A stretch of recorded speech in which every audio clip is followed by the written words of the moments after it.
Welcome to Sai சோலை academy.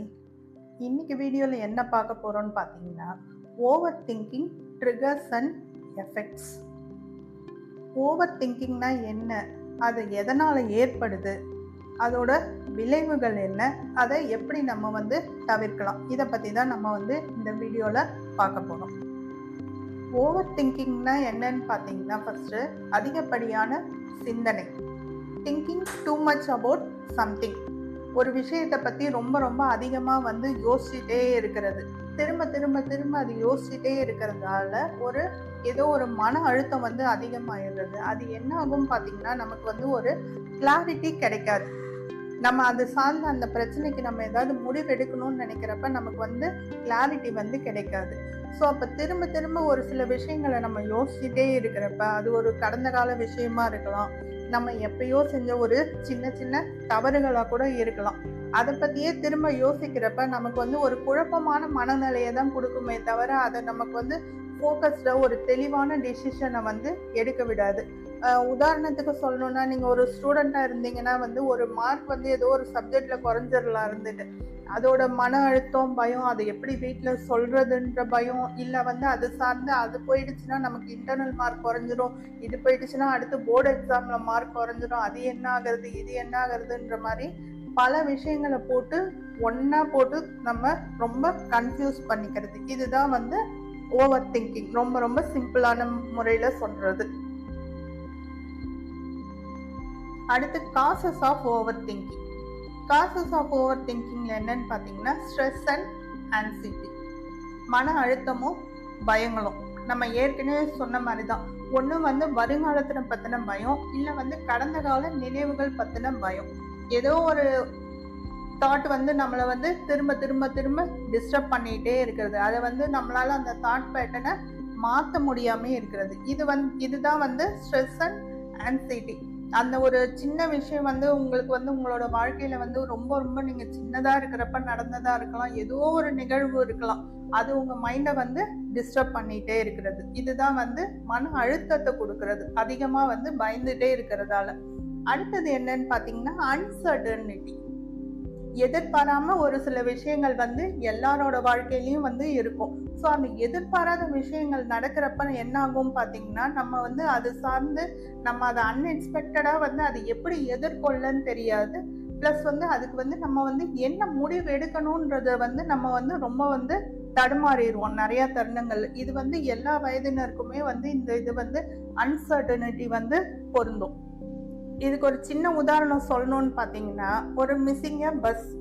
நீங்கள் ஒரு முக்கியமான ஒரு ஈவெண்ட் பார்ட்டிசிபேட் பண்ண போகிறப்ப அதுக்கு ரொம்ப லேட்டாக நீங்கள் போய் ப்ரெசென்ட் பண்ண போகிறது. ஸோ உங்களோட லேட் பார்ட்டிசிபேஷன்னால அந்த ஈவெண்ட் அஃபெக்ட் ஆகிறது. அப்படி இல்லைன்னு பார்த்தீங்கன்னா, நீங்கள் ஒரு ஸ்டூடெண்ட்டாக இருந்தீங்கன்னா, முக்கியமான ஒரு சில எக்ஸாம் அன்னைக்கு அப்போ ரொம்ப உங்களுக்கு ஒரு உடம்பு முடியாமல் போயிட்டு அந்த எக்ஸாம் எழுத முடியாமல் போயிடுறது. அப்போ என்ன ஆகும், அந்த அன்சர்டனிட்டி பார்த்தீங்கன்னா, நம்ம அந்த கரெக்ட் டயத்துக்கு நம்ம தாமதமாக இல்லாமல் சீக்கிரம் போயிருந்தோம்னா இது எவ்வளோ நல்ல விதமாக முடிஞ்சிருக்கும் அப்படின்ற தாட் வரும். அதே மாதிரி நம்ம எவ்வளோ உடம்பு சரியில்லாமல் இருந்தாலும் நம்ம அன்னைக்கு போய் எக்ஸாம் அட்டன் பண்ணியிருந்தா ஒரு மினிமம் மார்க்காவது ஸ்கோர் பண்ணியிருக்கலாம். இன்னைக்கு நம்ம இந்த பிரச்சனையை இந்த மாதிரி ஃபேஸ் பண்ணிட்டு இருக்கணும்னு எந்த அவசியமும் இல்லை. இதுதான் ஓவர் திங்கிங் தாட். அந்த விஷயங்கள் ஒரு சில விஷயங்கள் நம்ம கண்ட்ரோல்லே இல்லைனாலுமே நம்ம அதை பற்றின சிந்தனைகள்லே எப்பயுமே இருக்கிறது. அடுத்தது என்னன்னு பார்த்தீங்கன்னா, நெகட்டிவ் தாட் பேட்டர்ன்ஸ். இன்னும் கரெக்டாக சொல்லணும்னு பார்த்தீங்கன்னா, ஆட்டோமேட்டிக் நெகட்டிவ் தாட்ஸ், ஏஎன்டி. ஏஎன்டினா எறும்புகள். ஒரு எறும்பு போச்சுன்னா அது பின்னாடியே ஃபாலோ பண்ணி என்ன பண்ணோம், நிறைய எறும்புகள் போகும். ஸோ அந்த மாதிரி நீங்கள் ஒரு நெகட்டிவ் தாட்டுக்கு நீங்கள் இடம் கொடுத்துட்டீங்கன்னா, அது சார்ந்த இன்னும் பல நெகட்டிவ் தாட்ஸ் உங்கள் மைண்டை ஆக்குபை பண்ண ஆரம்பிச்சிடும். ஸோ அப்போ என்ன ஆகும், நீங்கள் அதிகமாக டிஸ்டர்ப் ஆகி யார்கிட்டையும் சரியாக பேச முடியாமல், ஒரு தெளிவான முடிவெடுக்க முடியாமல் பலவித பிரச்சனைகளில் நீங்கள் அஃபெக்ட் ஆவீங்க.